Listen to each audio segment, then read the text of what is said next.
اعوذ باللہ من الشیطان الرجیم، بسم اللہ الرحمن الرحیم۔ السلام علیکم ناظرین، آپ دیکھ رہے ہیں آئی ڈی ٹی وی، اور میں آج آپ حضرات کے سامنے حاضر ہوا ہوں تذکرہ لے کر حضرت یوشع بن نون علیہ السلام کا۔ سب سے پہلے ہم بات کریں گے حضرت یوشع علیہ السلام کے نسب کے متعلق۔ حضرت یوشع علیہ السلام کا شجرہ نسب یہ ہے کہ یوشع بن نون بن افرائیم بن یوسف بن یعقوب بن اسحاق بن ابراہیم خلیل اللہ علیہ السلام۔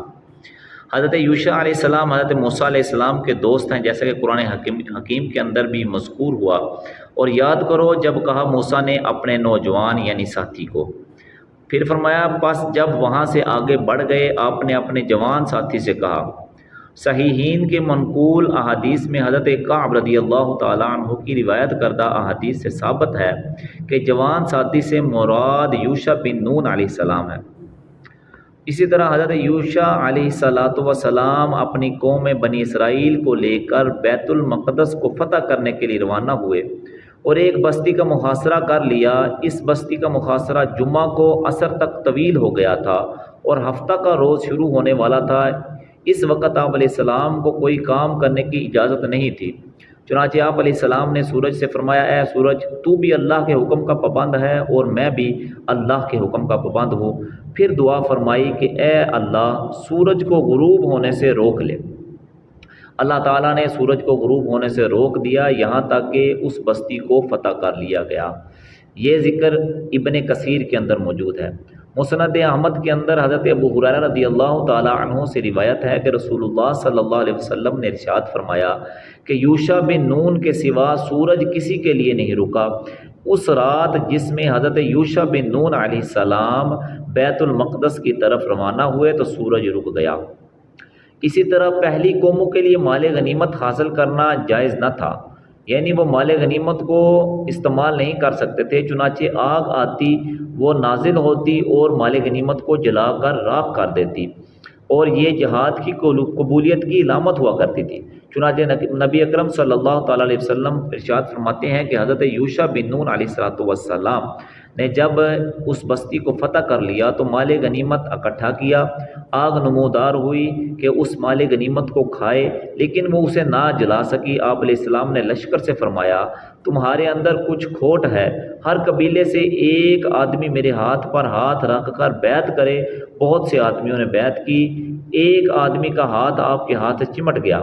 آپ علیہ السلام نے فرمایا کہ تم میں خیانت ہے، پس اس قبیلے کے تمام آدمی بیعت کریں۔ پورے قبیلے نے بیعت کی، ان میں سے 2 یا 3 آدمیوں کا ہاتھ آپ علیہ السلام کے ہاتھ سے چمٹ گیا تو آپ علیہ السلام نے ان کی نشاندہی کرتے ہوئے فرمایا تم لوگوں میں کھوٹ ہے، تم نے خیانت کی ہے۔ حضور علیہ السلام فرماتے ہیں کہ یہ تینوں اللہ کے نبی کی خدمت میں گائے کے سر کے برابر سونا لائے۔ اللہ تعالیٰ کے نبی علیہ السلام نے فرمایا کہ اس سونے کو مال غنیمت کے ڈھیر پر رکھ دو۔ جو ہی یہ سونا مال غنیمت کے ڈھیر پر رکھا گیا، آگ نمودار ہوئی اور مال غنیمت کو کھا گئی۔ یہ روایت مسلم شریف کے اندر موجود ہے۔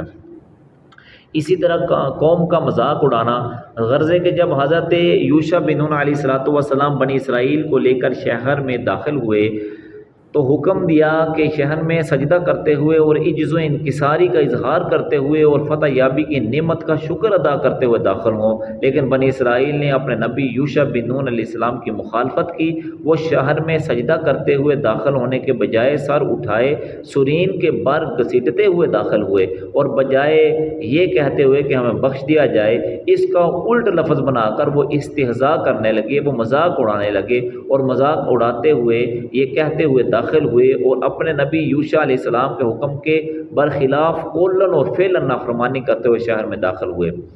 تو اس وجہ سے وہ نافرمانی کرتے ہوئے جب داخل ہوئے، اور جیسا کہ حدیث مبارکہ میں بھی مذکور ہوا کہ حضرت ابو ہریرہ رضی اللہ تعالیٰ عنہ سے روایت ہے کہ رسول اللہ صلی اللہ علیہ وسلم نے فرمایا اللہ تعالیٰ نے بنی اسرائیل سے فرمایا تھا کہ دروازے سے جھکتے ہوئے داخل ہونا اور کہتے جانا ہماری خطاؤں کو بخش دے تو ہم تمہاری خطاؤں کو بخش دیں گے، مگر انہوں نے یہ بات بدل دی اور دروازے سے سرین کے بر گھسیٹتے ہوئے داخل ہوئے اور بخش دے کے بجائے الٹ لفظ کہتے ہوئے جاتے تھے۔ تو بنی اسرائیل نے جب اللہ تعالیٰ کے حکم کی خلاف ورزی کی اور یوشع علیہ السلام کی نافرمانی کرتے ہوئے شہر میں داخل ہوئے، تو اس نافرمانی اور مخالفت کے سبب اللہ تعالیٰ نے ان پر طاعون کی شکل میں عذاب نازل فرمایا۔ تو بیت المقدس کی فتح کے بعد جب بنی اسرائیل اس میں قیام پذیر ہوئے تو یوشع بن نون علیہ السلام نے وحی الہی کے مطابق ان کی اصلاح فرمائی اور ایک طویل عرصہ ان کے ساتھ گزارا۔